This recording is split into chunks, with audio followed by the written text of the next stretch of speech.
and welcome back to Gimbal's Tip of the Week.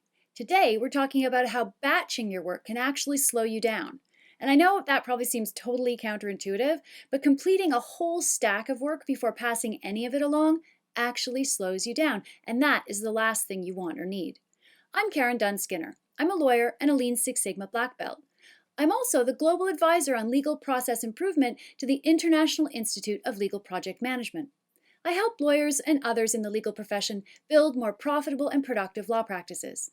Last week, we talked about a mindset switch that will make delegating work much more effective, and there's a link to it in the show notes. Before we jump into this week's tip, I'd like to invite you to a free webinar that we're running today at noon and again tomorrow at 3 p.m. Eastern. We'll be exploring delegation strategies and key processes that you need to put in place in the bookends of your law practice. Just go to www.leanlegal.academy/webinar to register. So, back to batching. Think about a task that you do repeatedly. Maybe you review all your pre-bills at the end of the month, or you do all your expenses on the final Friday, or you review and sign your invoices in one big batch. Most of us think that working through the stack all at once and then passing that completed bundle on to whoever needs it next is the most efficient way to do the work. But it's not. You need to think about the outcome that you want. Let's take a real-life example. Bill review. One of our client firms wanted to send their invoices out more quickly. After time closed for the month, finance would print all the pre-bills and deliver each lawyer a stack of pre-bills to review. Lawyers would spend about a week working their way through their stacks and then return the stacks to finance, who'd process them.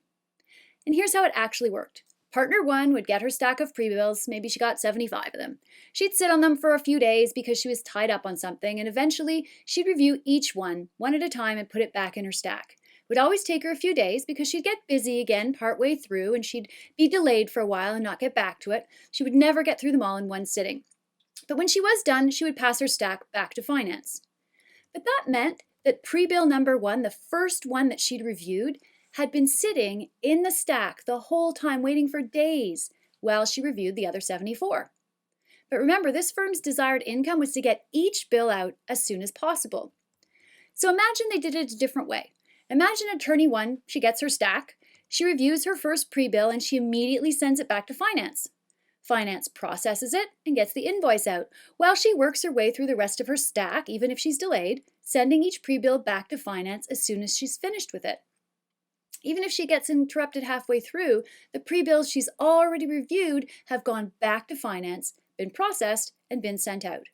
Much faster, and that's not even considering how much faster the whole thing would be if the pre-bills were generated, reviewed, and returned electronically, which is what the firm eventually did. This approach is what we call single-piece flow. Rather than batching, a document or an expense form or a conflicts check or whatever it is, a pre-bill, gets reviewed and processed completely as soon as it's ready. The next time you sit down with a batch of work, think about this example. If you can, pass your finished work along as soon as each piece of it is done, rather than waiting and putting it all back in your pile and passing the stack on. It will absolutely speed up the flow of work through your practice. That's it for this week's tip. Join us today or tomorrow for our free webinar. Just reserve your spot at www.leanlegal.academy/webinar. You'll find links to the other things we've talked about today in the notes to this episode. And if you enjoyed it, please do like it and leave us a comment or a question. We will definitely get back to you. Again, if you want more information like this once a week, you can sign up below and you'll never miss a tip. Thanks a lot. We'll see you next week. Oh, before I go, one more thing. I just wanted to let you know. Batching is actually a form of weighting waste. And if you want to find out more about that waste and other wastes in your own practice, you can use our free 8-waste workbook, and there's a link to that down below as well. Thanks a lot, everybody. We'll see you next week. Oh, and maybe we'll see you today in the webinar.